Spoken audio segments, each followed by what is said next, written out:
all possible situations when we use a mirror or a lens to form an image of an object. If you look closely, you can see very interesting patterns. For example, I don't know, here, this one.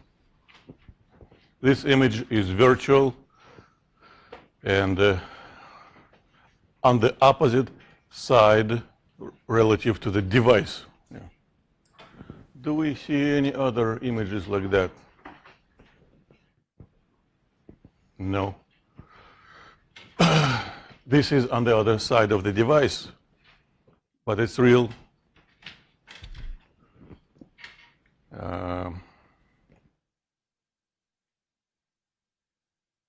This one is virtual on the other side, but if we compare, actually this one is smaller, and if you look at the images formed by these devices, you can see that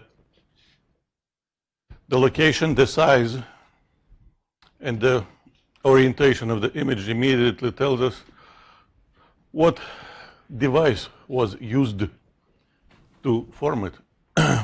For example, this one is also larger, also virtual, but it's on the same side with the object relative to the device.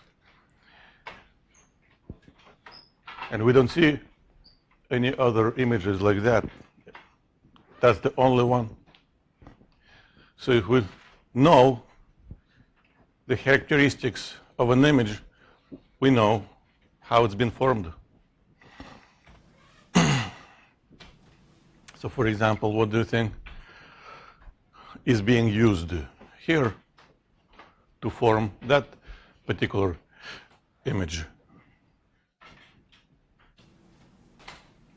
So for our convenience, we can see all possible options, but eventually it's a time-saving technique to transfer all those pictures into the memory.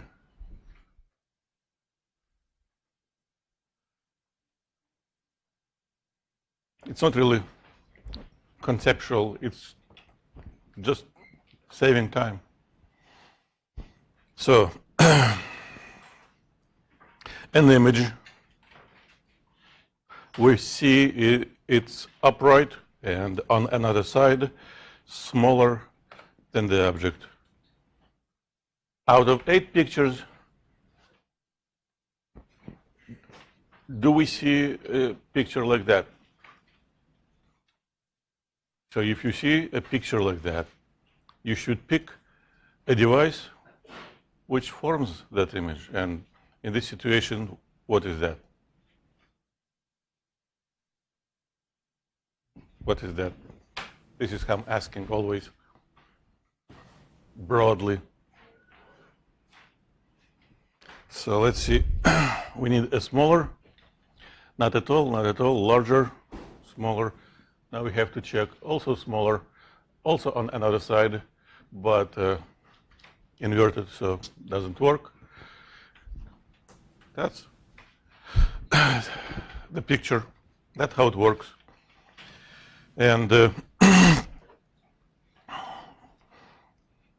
when we know any information about an image, we always can find out what kind of a device was used to form it, and then we can draw a diagram, throw in equations, and solve it. Well, next question. What do you think about this situation? So we have solved several problems with mirrors responsible for the formation of an image. Now we got to do a couple of more examples when a lens is responsible for formation of an image. The same object, actually.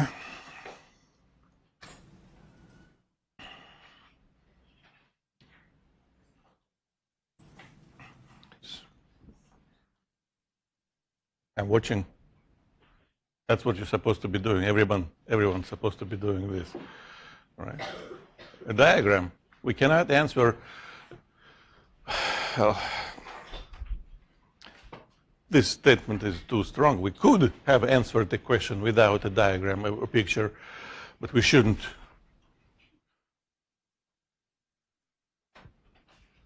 We should follow the 100 years old procedure in physics, which always begins from drawing a picture which represents what's happening. And the simple reason for that is physics is about actual phenomena. So ideally, we should have been running many experiments for all possible situations, but we can't. We don't have an equipment, we don't have time, so we have to replace an actual experiment with a thought experiment, and that requires using our imagination, using our ability to transfer what we see inside our brain into what other people can see outside on a paper. And in this situation, again, it's starting from drawing the principal axis. Now, again, we don't draw an actual lens. We just indicate its location and its type. It's here, and converging. So an actual lens would look like this in the air, or like this, or like this. As long as it's thicker in the middle, it will converge light. But we just show an indication of how those surfaces would have been, seen. Now, next, focal length. Focal length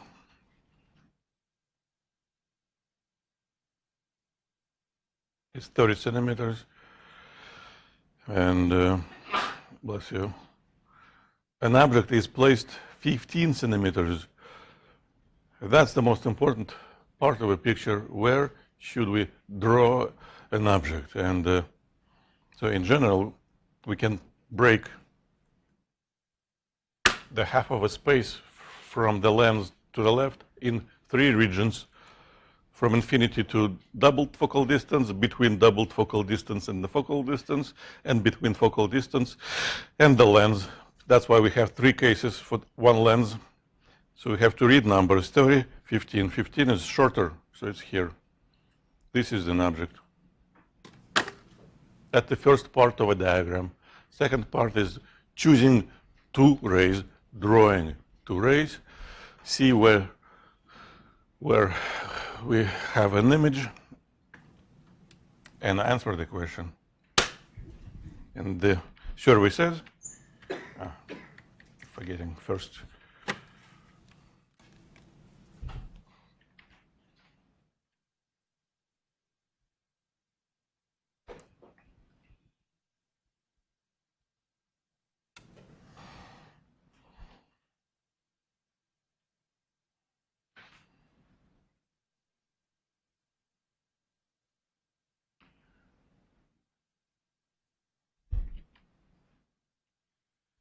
So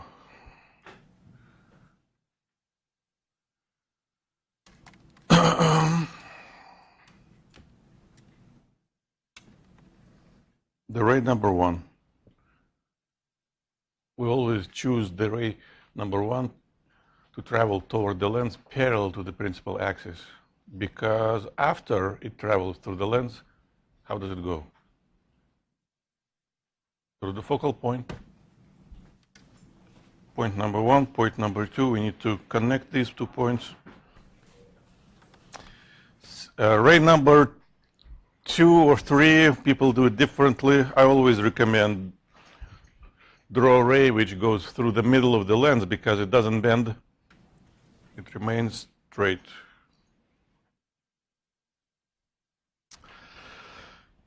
Now you have to copy the picture, and now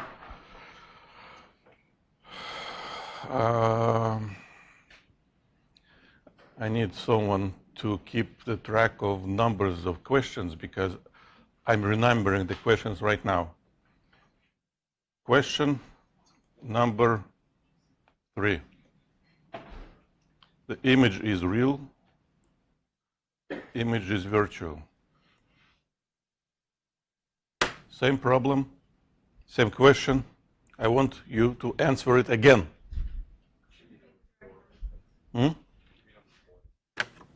See, that's why I asked someone to keep track of numbering. 4, thank you. Same question, just different number. Please.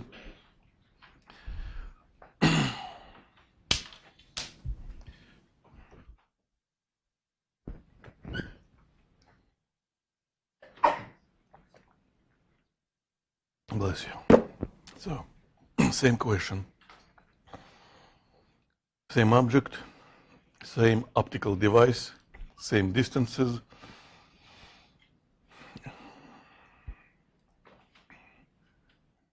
Yes, it was 3, 4.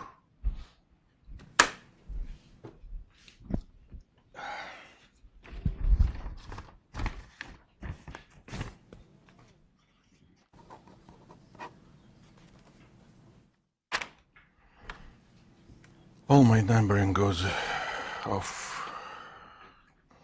All right, let's see.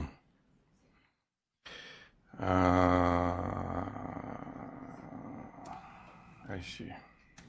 Come on, what's happening today again?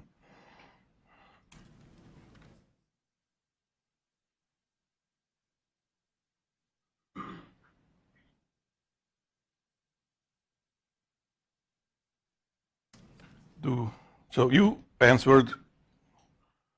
So first of all, I had only 19 before. Now I want to have more. So that was question number 3, almost 50-50.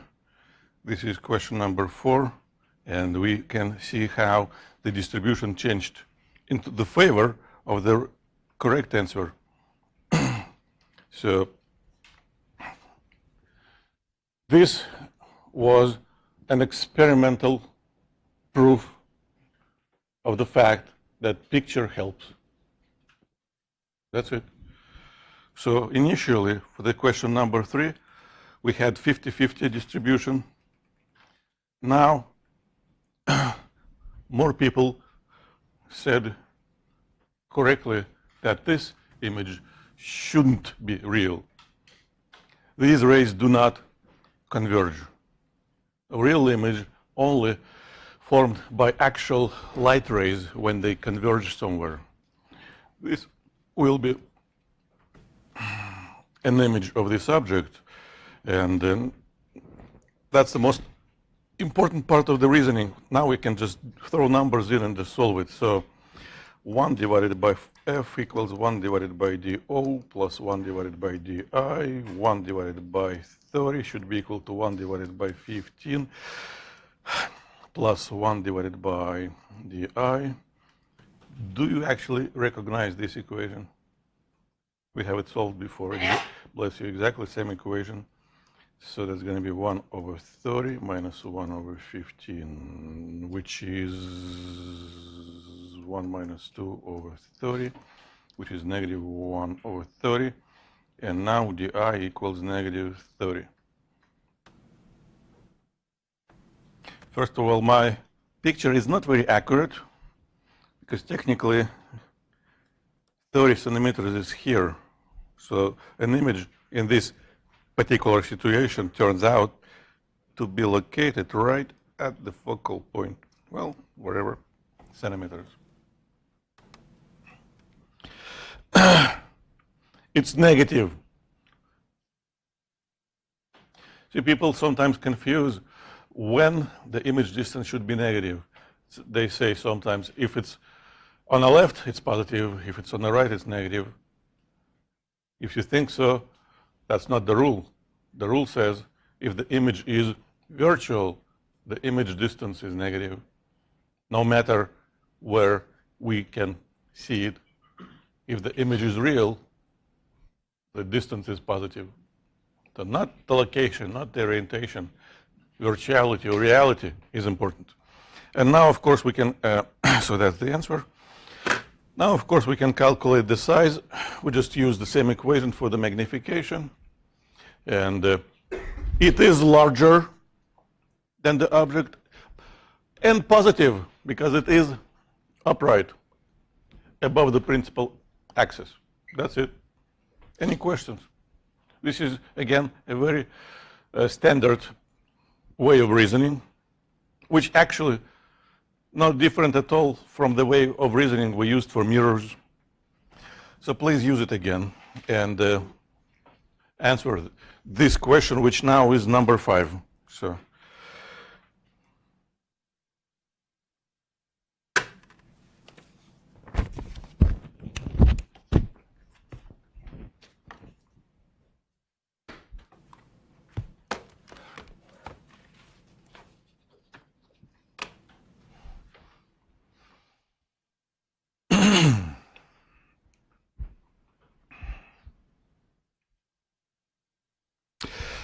All right, to force you into drawing a diagram,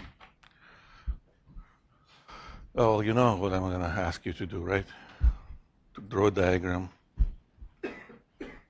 Take out the phone out of your pocket or backpack. Take a picture of your diagram. Email it to me.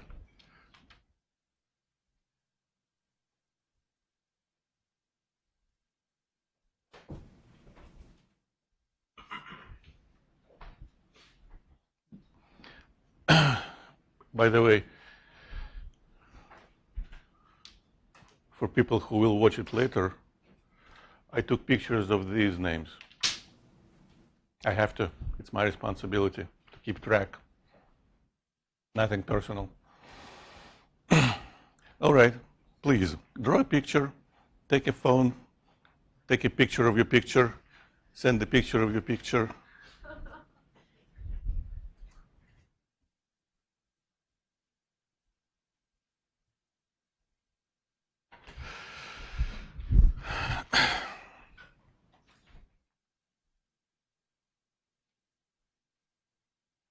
Of course, if you have any questions, you should ask a question. Now, a general advice is, as you remember, draw a relatively large picture. A small picture might be not very clear. So a good picture is a large picture.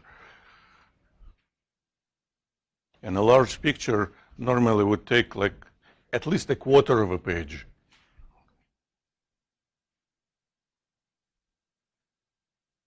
At least. So the rule is a good picture is a big picture. Plus, you have probably noticed already, since we're going to draw many, many diagrams, it's handy to have like a ruler or something straight, so you could draw accurately straight lines. Here, at home, on the exam.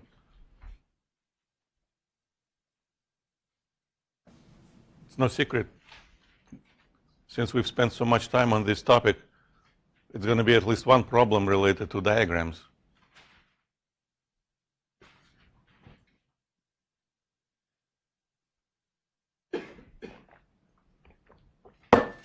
It's only logical.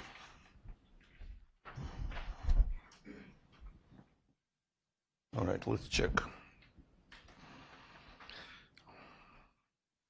All right, I'm getting emails. Now let's see your answers. That's question 5. Keep forgetting.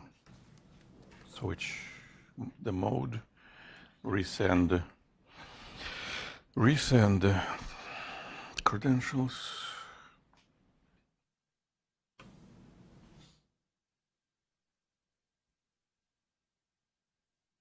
$14. That can't be enough yet. 14 is not enough. So that was question number 4.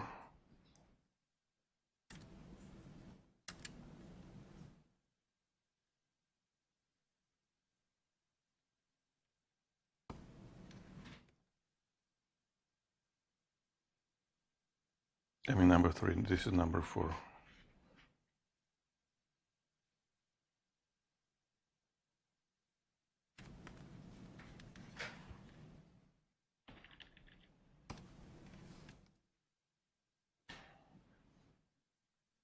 So this is number 5.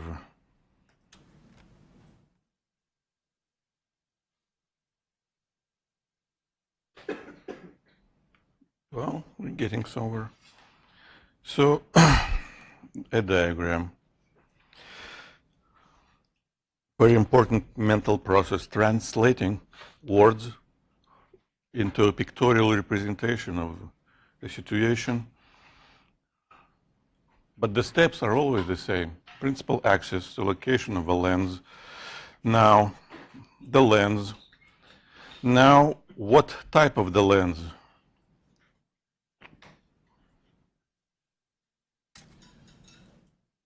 We know a divergent lens in air is thinner in the middle, thicker on the edges. So this is how we show this fact. Also should have points, focal points, and now, so that's 30, that's supposed to be 60.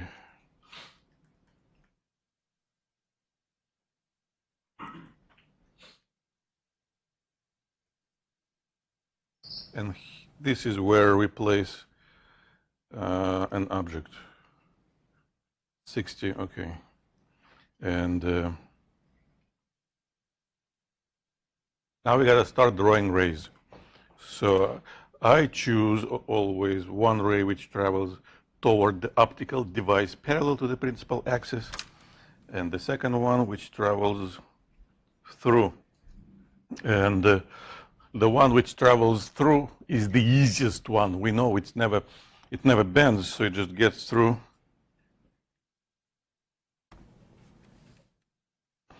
So the real question is, what should happen to this ray? And depending on how you answer that question, your picture is right or wrong, and everything else depends on that. So naturally, for any ray traveling through any optical device, we have only 3 options. Doesn't bend, bends toward the principal axis, or bends away from the principal axis. Only 3. Nothing else might happen. So we have to keep in mind our choices then to make a correct choice. So which would you choose? First, second, or third? First. Because what is that single word which tells us what should happen to this ray? One single word. No. The word which we read on the screen, diversion. Diversion means bending away from a principal axis. So not this, not this. Well, now we also have to be very careful. That would have been too much bending, because we also know the rule that the extension of that ray should go through the focal point. So this is here, plus a divergent lens never, ever can form a real image. That's it. That's the difference between converging lenses and divergent lenses. A convergent lens might form a real image or might form a virtual image, depending on the location of an object, but the divergent lens can't ever form a real image. This is a virtual image, which is upright, smaller, and now, of course, we can start writing numbers and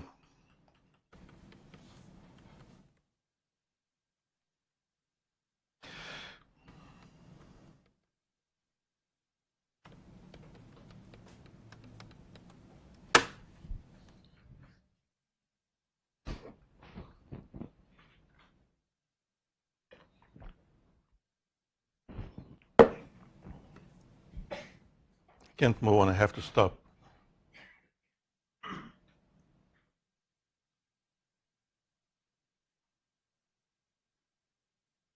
Why did I stop? What do you think?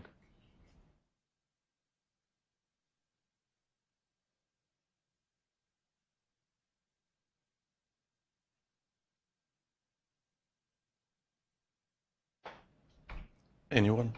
Yes? That's why I stopped. I made a mistake. All right. Let's make it official. Wrong. But it's a simple thing to correct it because it's a divergent lens.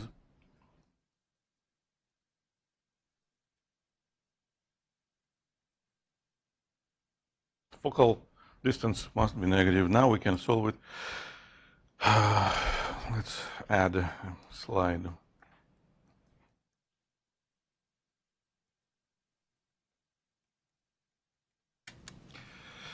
Negative 1 over 30 minus 1 over 60, 1 over di.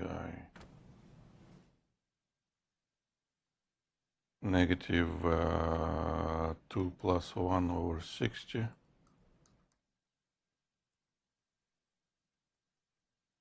Three 20.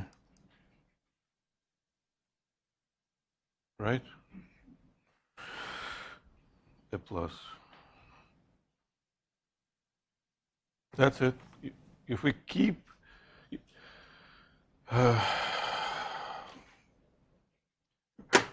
remember there was a slide with all agreements when things should be positive, when things should be negative. If we pay attention to that, if we keep that rule, that's it.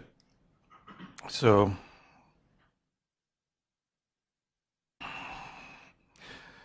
well, again, my picture is not very accurate because, well, actually, more or less, that's 20 centimeters. And it's supposed to be smaller, which means, again, we just throw the numbers into the equation, calculate, and it is positive because it is upright. Well, so that's a question for you. What do you think about this situation? And we have an object, we have an image, but we don't know what kind of a device is that. And first thing is to figure out what kind of a device is that. So the image is on another side, inverted. That's what we see. We don't know yet if it's real or virtual, but that's a part of our reasoning. If that would have been a mirror, that would have been a virtual image, but for a mirror, a virtual image should be upright. That's not the case. So if we look at all the pictures, that's supposed to be a lens. And a magnification, according to a definition, is always equal to this ratio. That's just a definition. The second part of the equation is not a definition. The second part of the equation has been derived from triangles in a picture. But we don't need the second part. We just need this to answer this question. Because we only have to use an agreement. We always place an object upright because it's in our power. Why would we move it differently, place it differently? That's why HO is always positive, but HI depends. When an image is inverted, what's supposed to be the value of this variable equal to some negative number. So a negative number over a positive number. So nothing tricky about this. And now we just have to start solving this problem. This is a problem when we are not looking for properties of an image. We're using properties of an image to figure out the properties of other things like a device. So of course, still we have to start from a diagram. That's my object. That's my image. Where is the lens? Well, actually, there is a very simple way to figure it out. There's one ray which doesn't bend when it travels through the center. We just have to draw that ray. That ray should connect the top of an object and, well, the bottom top of an image. We just want to try to do it as accurate as possible, so we would actually not, okay, so that's supposed to be something like this. I got to bring a shorter ruler.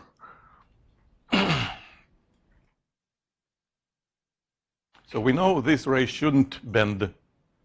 So here we should have the lens. What kind of a lens?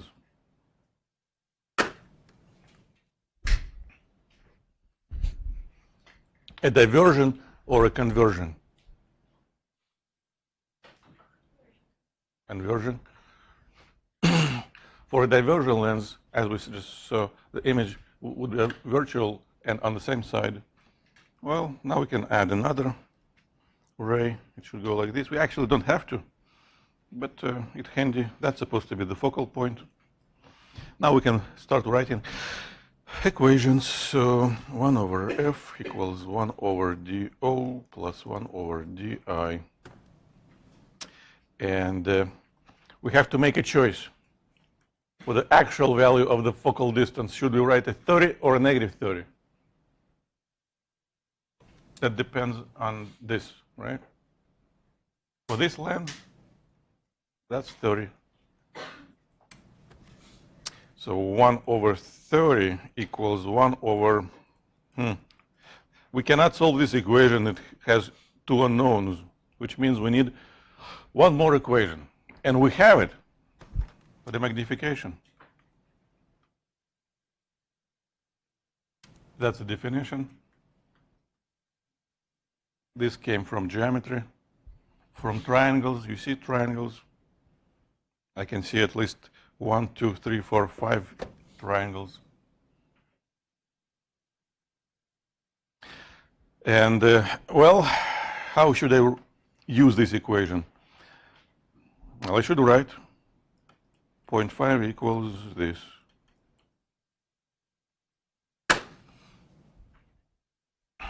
Why did I stop?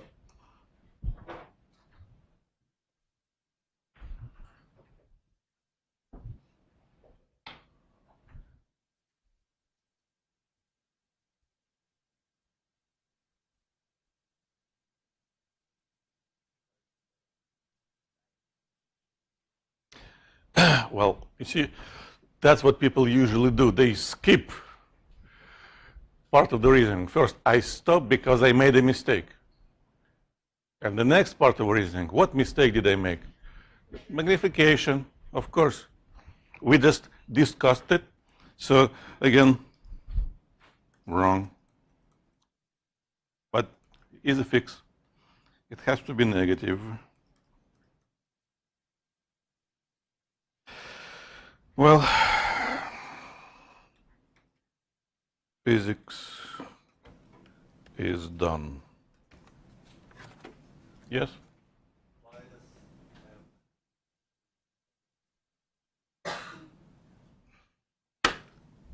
Why is M negative? Anybody, please. Yes?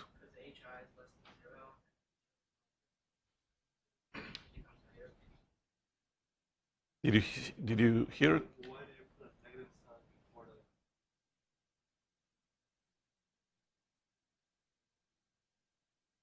See, you asking two different questions.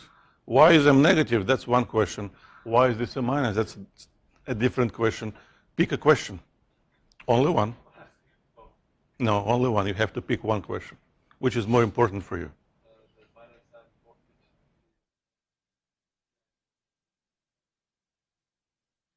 So these two fractions always would be simultaneously both positive or both negative.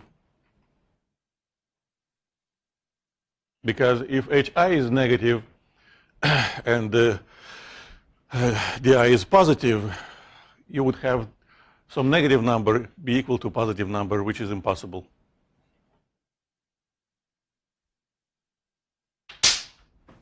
Thank you. That was absolutely correct answer. Well, please take a calculator.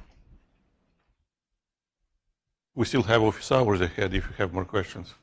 And Piazza, you've never used it, I know.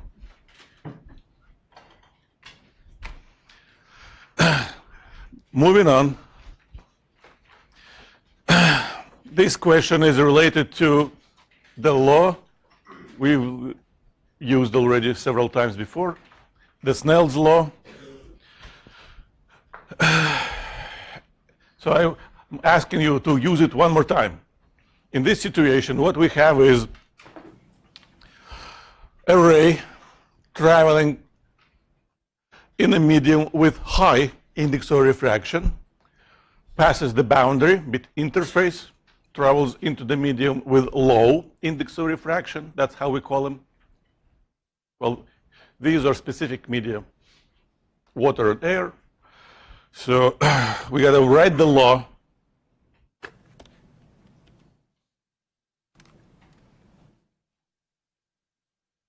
Plug the numbers, take a calculator, and calculate it. Less equals more. So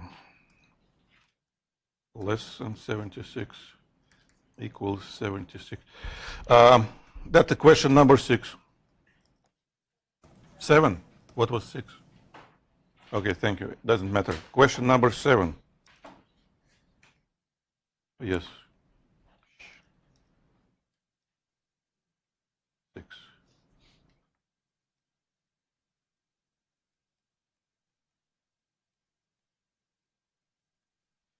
3 greater than 76. That's the angle of incidence. So the law says, we know very well, that this product is equal to this product. So we have to pick correctly the name for each medium. The medium number 1 in this problem, how do we call it?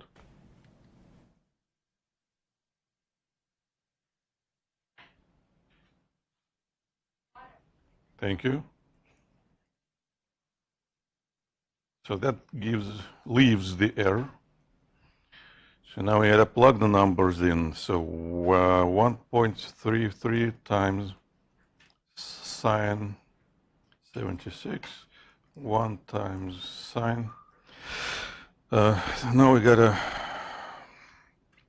solve with theta to the inverse sine of 1.33 times sine 76.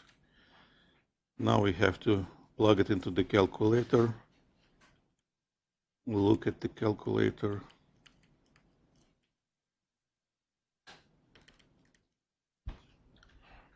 So what does it say?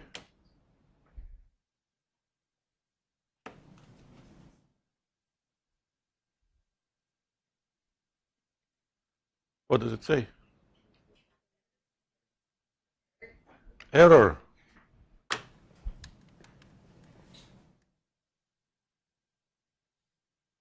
What does it mean?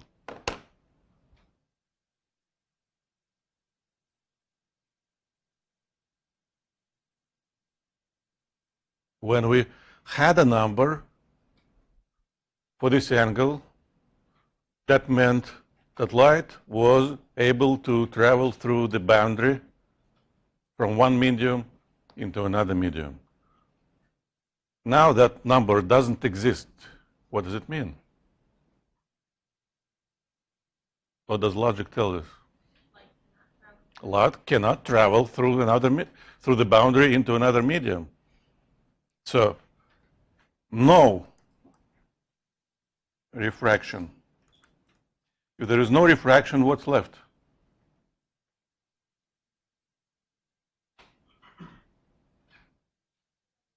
What other phenomenon might happen on the boundary, on the interface between two media? reflection. So in this situation, light can't travel through.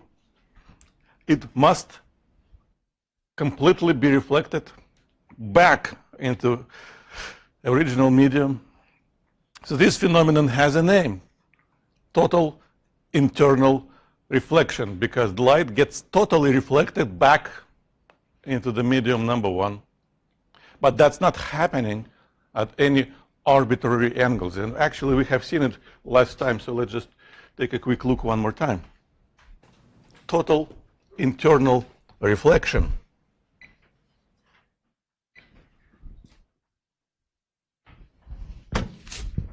The podium.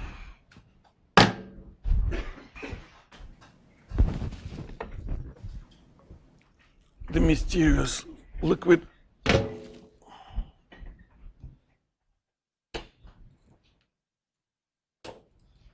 The laser pointer.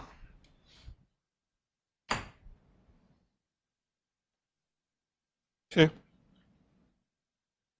But right now, it goes out. Right now, it's get reflected. There has to be a critical angle between these two different regimes. So how do we find it? Well,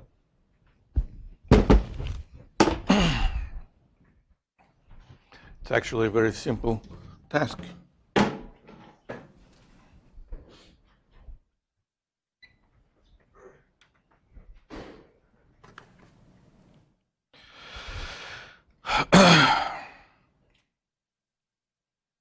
When, so medium number 1, N1, N2, and N1 must be greater than N2.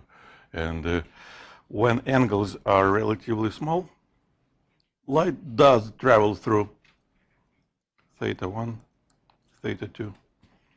When angles are large enough, oops, that's what starts happening. So the critical angle is when light supposedly travels like this between out and in. This angle is equal to 90 degrees.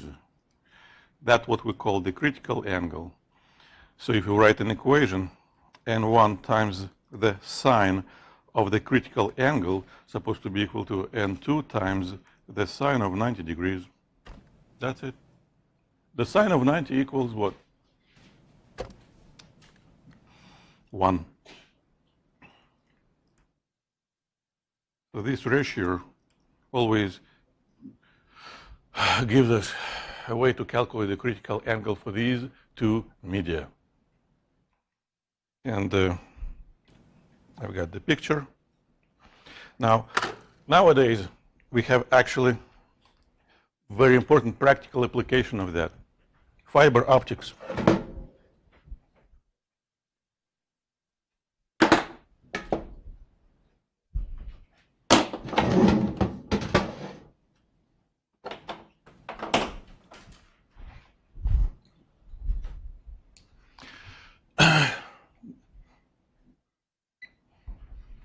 That's how it looks like. See, light travels through this transparent guide, light guide, travels through. Of course, an actual fiber optical wire, first of all, it's circular and much thinner, but light. But the principle is, physical principle is exactly the same. Light rays enter the fiber optical wire, but because of the total internal reflection, they cannot get out. They get reflected from the surface. And, well, of course, eventually energy dies out, but there's an amplifier every several, well, that depends, kilometers. And That's how FIOS works. That's it. Now, we could actually try it at home if you had a bulb, place it and look at it from above. In this situation, what is happening? Well, from a bulb, light in water travels in all possible directions. However, when the angle becomes above critical, it can't get out. So when a person is looking down in this situation, that the bulb. So what's happening? Well, of course, this ray travels out, no problem at all. It doesn't bend at all. Let's say we have a ray which travels away from a bulb and reaching this point of a surface. Well, so what should we do? We should draw a normal. This will be the angle of incidence. And, well, if this angle is less than critical, some light will be traveling in the air and reaching the eye, and we see bright spot. Now, there is critical angle. Let's say this is a critical angle. For this angle,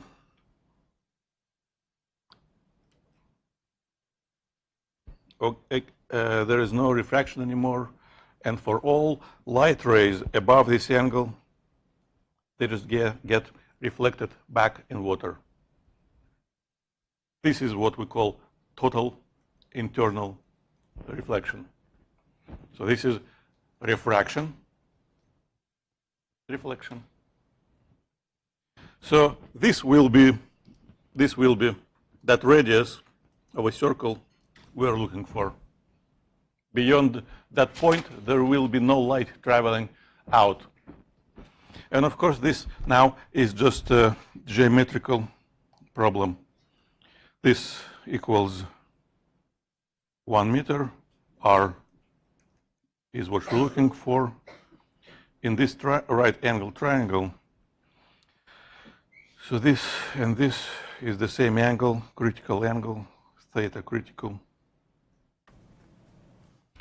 And this is the first medium, this is the second medium, and the sine of a critical angle is supposed to be equal to N2 divided by N1.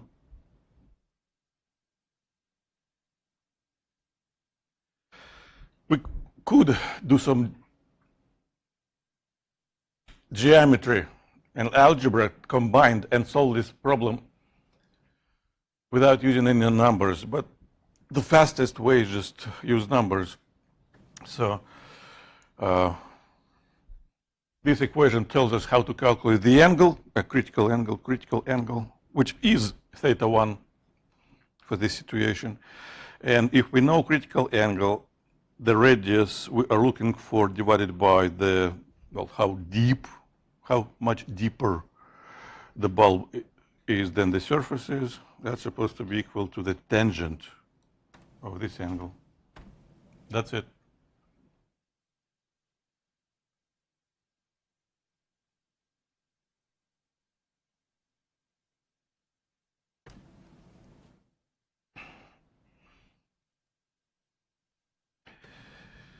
And you know what it means? It means we're moving on. Now I'm going to just spend a couple of minutes to talk about other very important practical applications. We know that NI is a converging device, and that's why we can see virtual images. When we look in the mirror, we look at the virtual image because this lens converges light. Where? Well, if we want to see a sharp image, the light's supposed to be converged on the retina, here. If it's not there, the image is blurred. And well, the healthy eye can focus on objects practically from about 25 centimeters to infinity. For not healthy eye, that's not always the case. For example, people like me, we need glasses. Why? Well, because when an object is farther than the critical point where I can focus on, the image of that object is not on the retina anymore, it's in front of it. But of course, light doesn't stop here. Yeah. Rays go to the retina, but that image becomes blurry. And how do we fix it? Well, simple. I want these rays slightly diverge. That's why we use a divergent lens. So, and this is already an optical system, not just optical device, two devices. And if we want to calculate the optical power, we just have to add, well, that's supposed to be close to the optical power of a healthy eye. This is of an actual eye. And we just, well, of course, we don't calculate. If you go to an optometrist, they don't do mathematics. They have a device which they use. The people who invented the device, they did physics and they did mathematics. Now, in opposite situation, and I cannot focus on objects which are close. It's the image, the sharp image is behind the retina. So what do we do now? We want to extra converge these rays. That's why we use a converging lens. And well, again, we want to make the total power close to a power of a healthy eye. That's it. Of course, in reality, this is not an exact equation, but the closer the lens, the glass lens is to the eye, the more accurate this equation is. And technically, the contact lens would work much better than this, but it has other issues, like dirt. And before we move on, any optical device is based on a combination of properties of individual devices. So basically what is happening here? The lens first forms an image, and then this lens uses that image as the object for itself. And we can have more and more devices. And of course, the most common one is spyglass or a telescope. It has at minimum two lenses, or a lens and a mirror. This is the model, one lens, second lens. Of course, you could make an adjustment, but if you do it like this, the optical system actually has three elements, 1, 2, 3. And the same with mirrors. You know, if you go to an amusement park, there's a room which uses curved mirrors. This is one of the examples. Here I have two mirrors, and an object, tiny piggy, works for free. So now one mirror forms an image which becomes an object for a second mirror, and then that image becomes an object for my eye. And when I look at it, it looks like the pig is right here. I want to grab it, but I can't. Try it. And you can pass it around. So the general idea for every situation like that is simple. Yeah. We have to draw several ray diagrams in a row. We're not going to do that. It just, if we wanted to, we could have. One device produces an image. That an image becomes an object for the second device. It produces its own image. That an image becomes an object for the third device. etc., etc. And people have developed powerful telescopes, microscopes, using this simple principle. Now, we have seen this slide. Actually, you know what? I've got one more. You can move it. Yeah, let's have some fun. All I want to do is have some fun. I've got a feeling I'm not the only one. Now, we've seen this slide. And it tells us that depending on what phenomenon we study, we look at light differently. For a simple phenomena like reflection, refraction, we treat light like many, many tiny particles traveling away. But there are more complicated phenomena which cannot be explained by the particle nature of light. So to explain those phenomena, we start treating light as waves, and we know a lot of things about waves already. So of course, those waves travel from sources in all possible directions. They might be absorbed or reflected, and depending on wave of which wavelength reaches eye, we see different colors. There is a spectrum, visible spectrum from red to blue, and we know that if we have two sources, we can generate a standing wave. Between two speakers, there is a wave, but the principle shouldn't work only for sound, it should work for any waves. And it shouldn't work only for sources facing each other. It should work for a region. Let's say we take those two speakers and turn them. In that case, we should generate a standing wave, two-dimensional or even three-dimensional standing wave in certain space. So that's what we're going to talk about, the properties of standing waves generated by two coherent sources. Well, again, the idea is simple. We know what one source does. It generates, if it's a point source, it generates spherical waves traveling away in all directions. We know what the second source does. So basically, this is what we need to do. Just put the pictures together. And let's do it.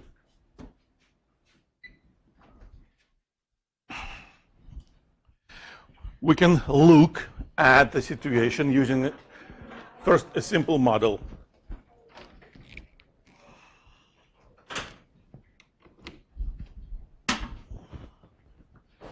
Where can I generate waves? Well, for example, on the surface of lake or pool or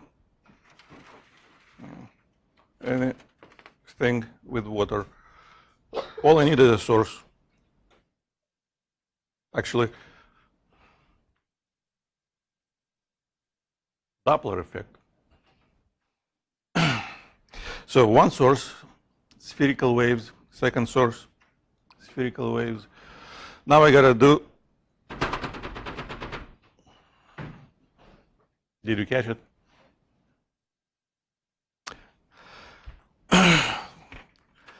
We kind of get an idea, but it's really hard to see because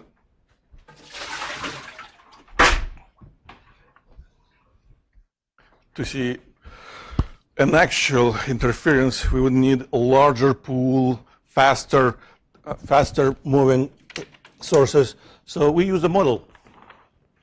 One source, second source.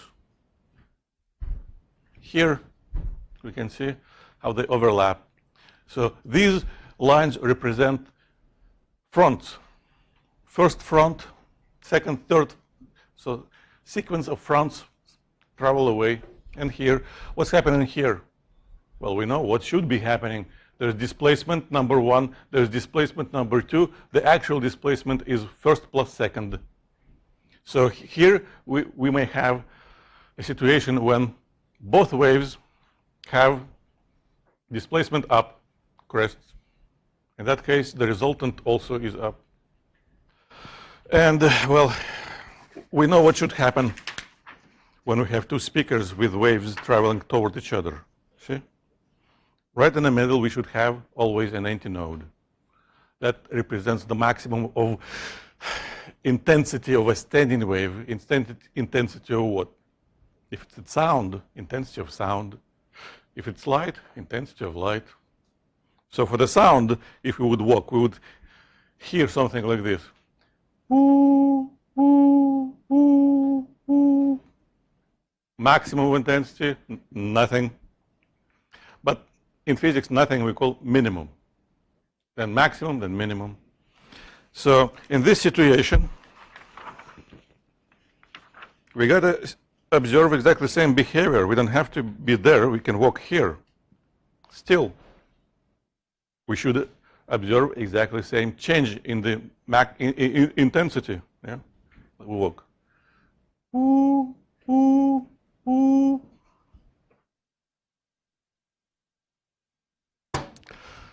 Nightmares forever. Of course, now we got to find a way to describe it mathematically. We need to know how to find the exact location for the maximum of intensity and how to find the exact location for the minimum of intensity. But before that, remember these two speakers. I want you to hear that intensity does change indeed.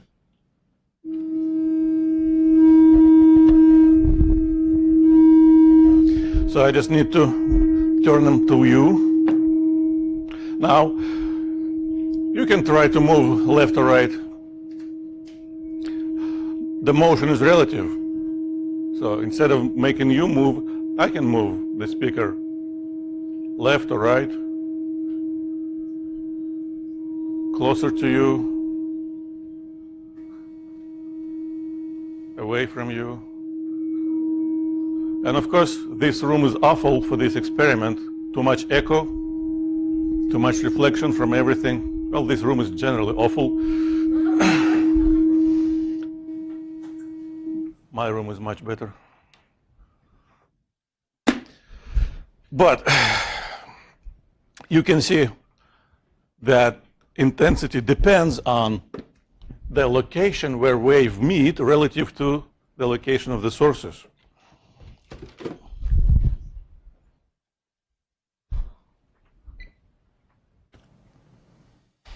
Well, mathematics, okay. This is actually a handy simulation.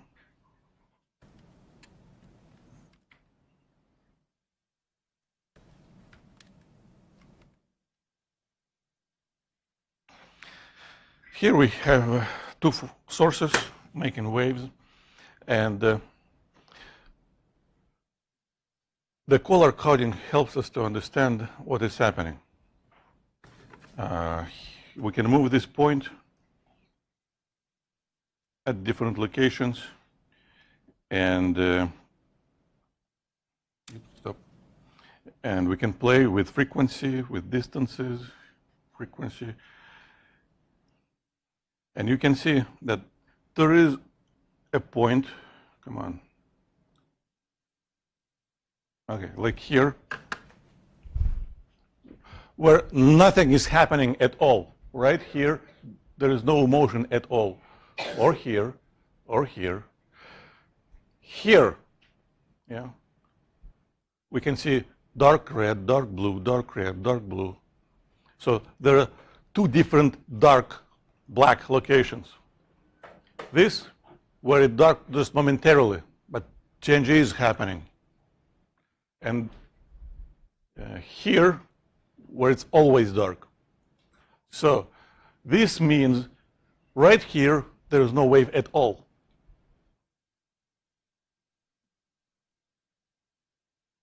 And all those lines, all those locations, we call locations of a minimum of intensity. Well,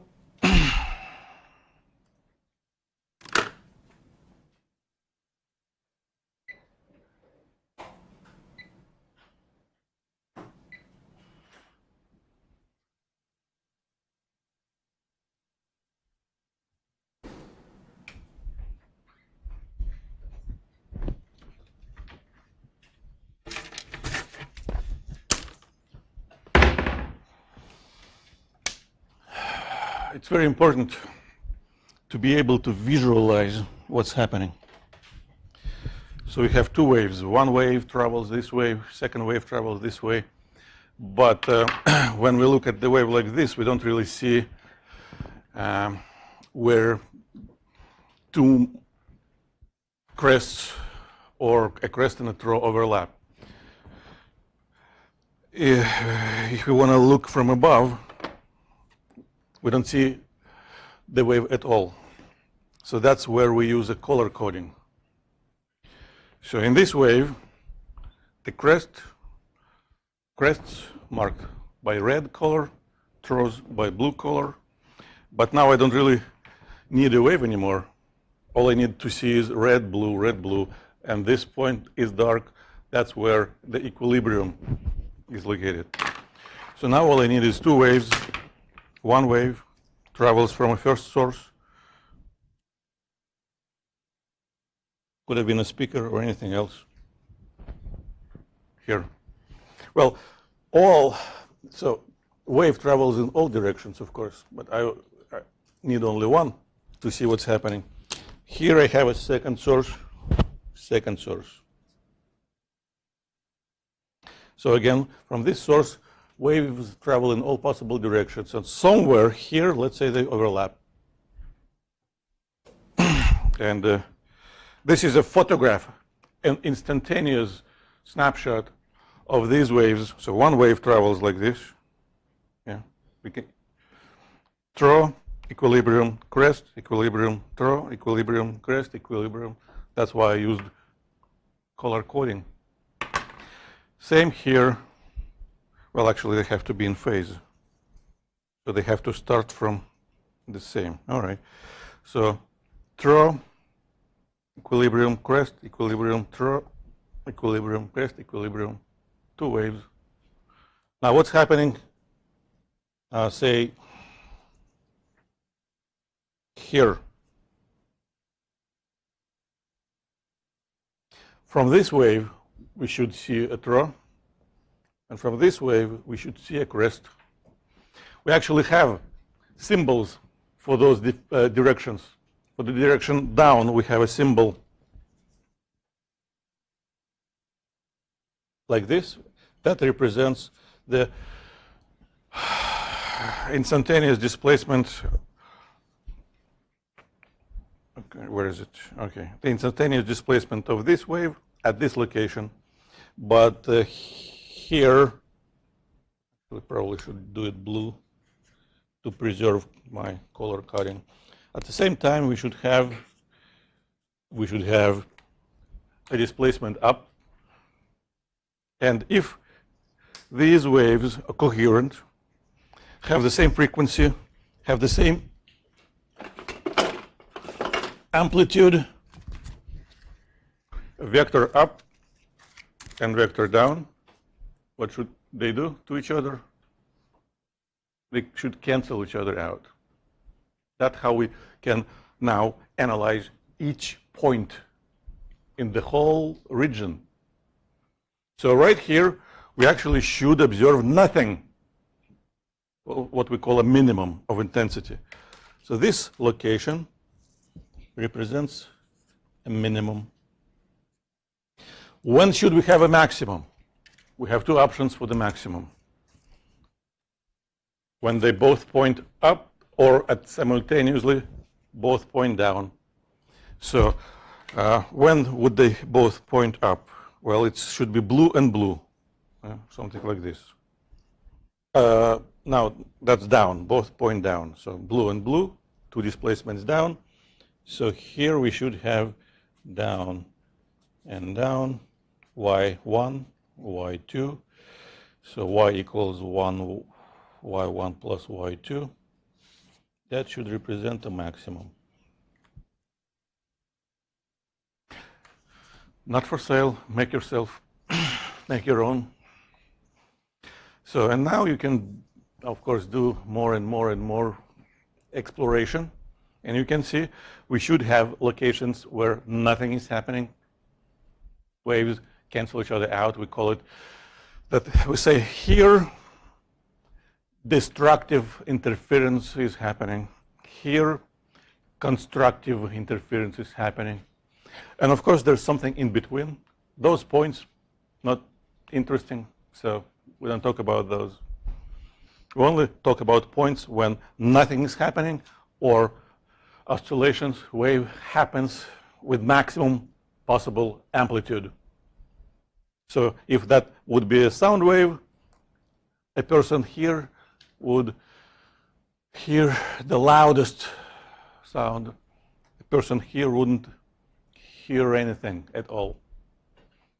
And if you walk from here to here, it gets louder and louder, then to the next minimum, go to 0, then to the next maximum, etc., etc. Now, how do we find all those locations? Well, we actually know how to do it because we know here we should have a standing wave with the maximum right in the middle. Maximum. And what's to the left and to the right? To the maximum? Nothing. Yeah, a minimum. And what this distance should be equal to?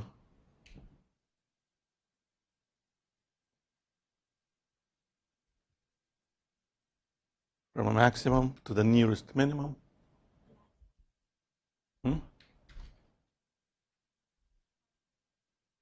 No, a quarter. A quarter of a wavelength. And then the next maximum, the next, well, actually, again, I probably should use it. So the next, it is a maximum, just opposite to the first one.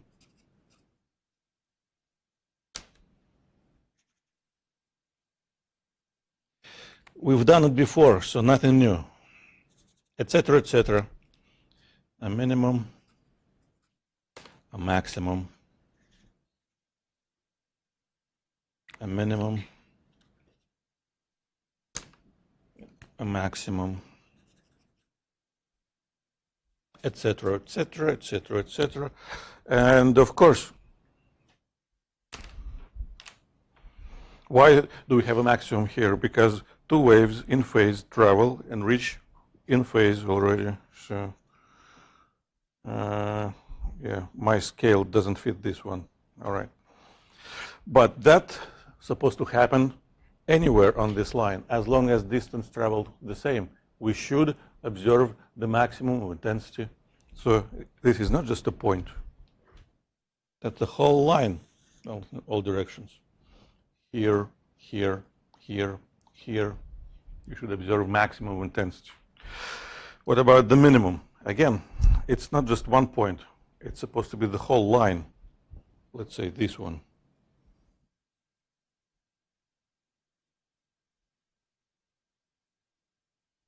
Well, it's not to a scale. This probably should have been farther away.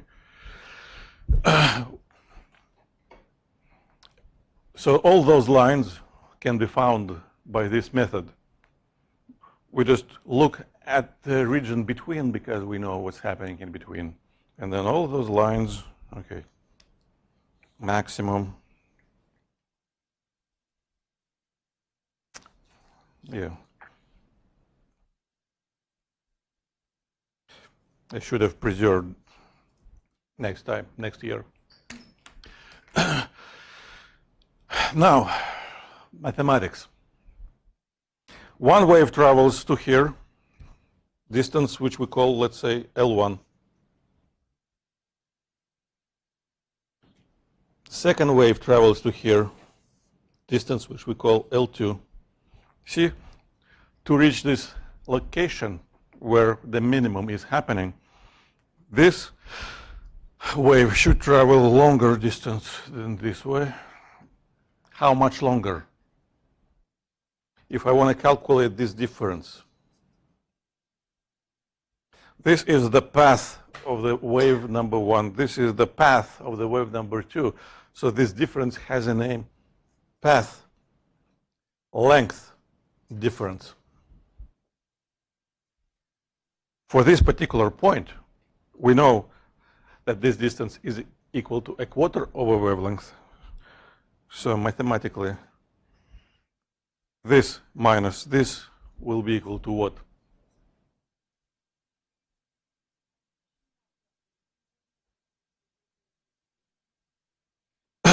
So there is a person, an observer, an imaginary person who is everywhere at the same time.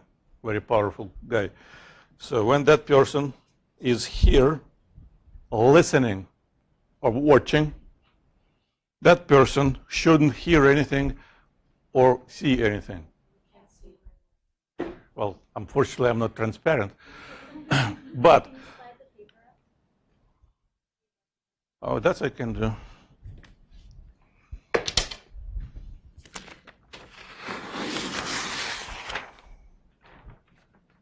Better? So the distance traveled from the first source to this point, to the location of this observer, that's what we call, well, path, and it has a certain length. A second. And again, from this source, a wave travels to the same location, different distance. So different path, different distance. And if we subtract these two distances, that difference has a name: path length difference. Yes? Why do you have two maxima next to each other?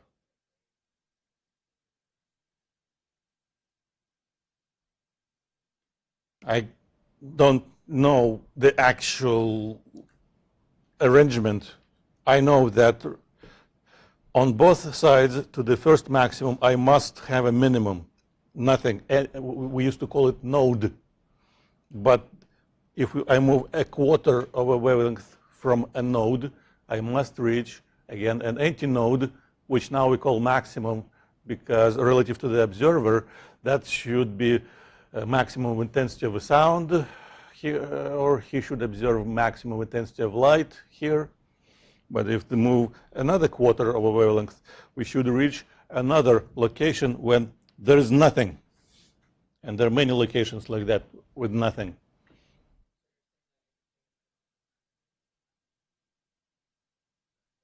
That's I don't understand. Because on the way right, your way right, you have a max and a max. This one. Yeah. Yeah, I was just rushing. Yep. Someone pays attention.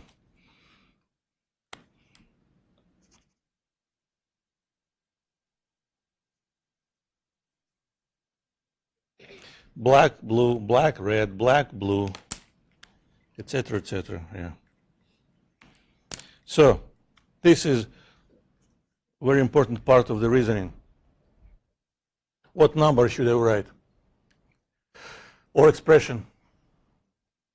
The distance traveled from here to here minus the distance traveled from here to here is equal to, I wish I had candies. First person who would give the right answer would get the candy.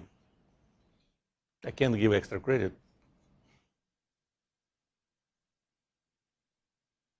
So what should I write? Anyone? Quarter. Wrong. Try again. There is the same distance traveled, would have been traveled from this source to which point? If I would measure the same distance, but from this source, where would I stop? Here? Here? Here? here.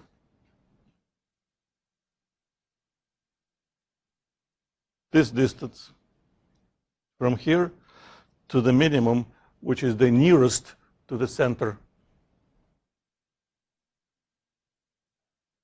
So that would have been the same distance which we called L1, because it would have been, again, from the source to the minimum, the nearest to the max, to the center. And the difference between these two is this.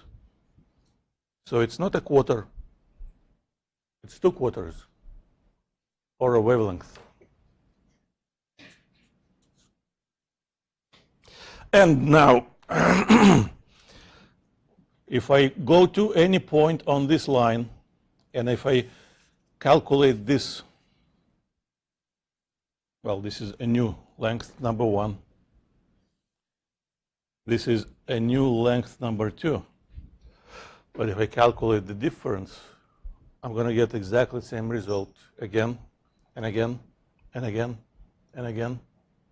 For this line, for this whole line, the path length difference is a half of a wavelength. And on this line, waves always kill each other. On this line, nothing is happening. Never. Well, there's another line like that, this one.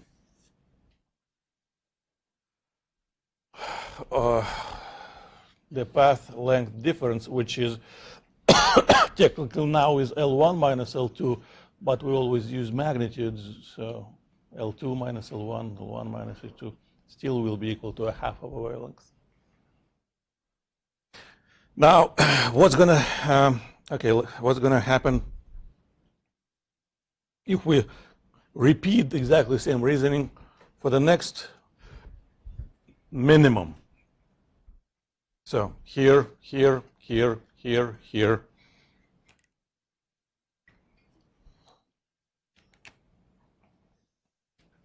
L2, L1. The path length difference should be equal to what? Well, we need to find the difference between these two. The difference will be the same for all. And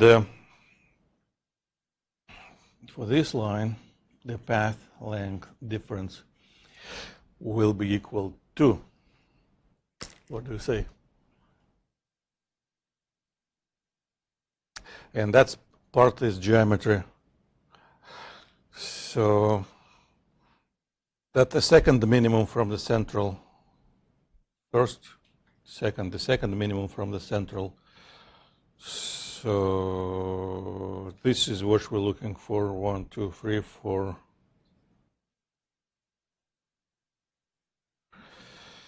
Maximum, minimum. First, second.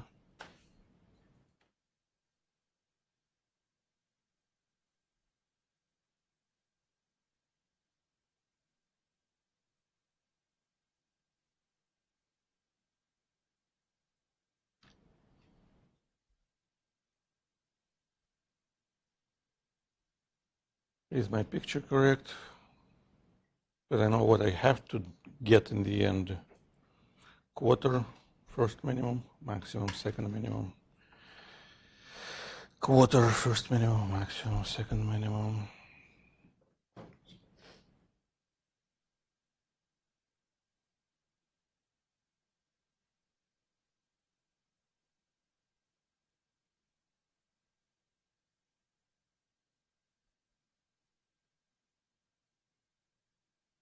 That should be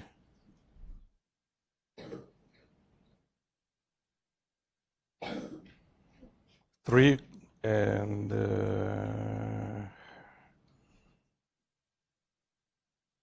halves.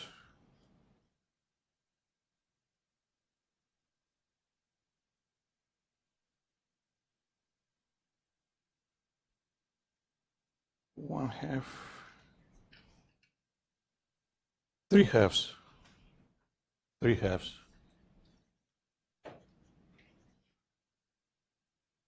1/2, second half, 3/2. That's how I want to write it down in terms of halves. Because if we had time and if we could move to the next maximum and to the next maximum, or to the next minimum and to the next minimum, I do minimum first. The pattern would have been, emergent pattern would have been 1/2, 3/2, 5/2, 7/2, etc., etc.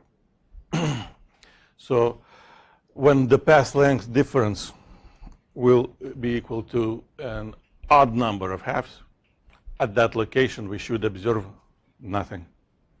Maxima much easier. For the maximum here, there is no path length difference.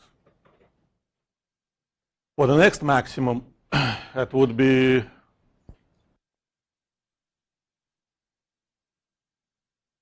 exactly one wavelength. For the next maximum, that would be just exactly two wavelengths. For the next maximum, that would have been just exactly three wavelengths. So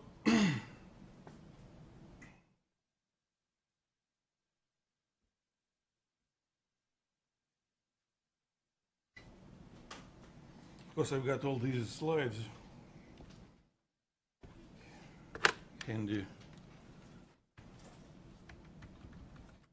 All right, so that's when we observe different type of interference: constructive, destructive. Another representation of the same fact: when should we observe a constructive interference and a destructive interference, which we call minimum of intensity, maximum of intensity. That's what we know for the middle line, always maximum. Now, for the minimum, we did draw some pictures. For the maximum, we did draw some pictures. And as the result, for any interference pattern, we only have these options. Oops. Can I draw it here? No, I can't. All right. I don't know why.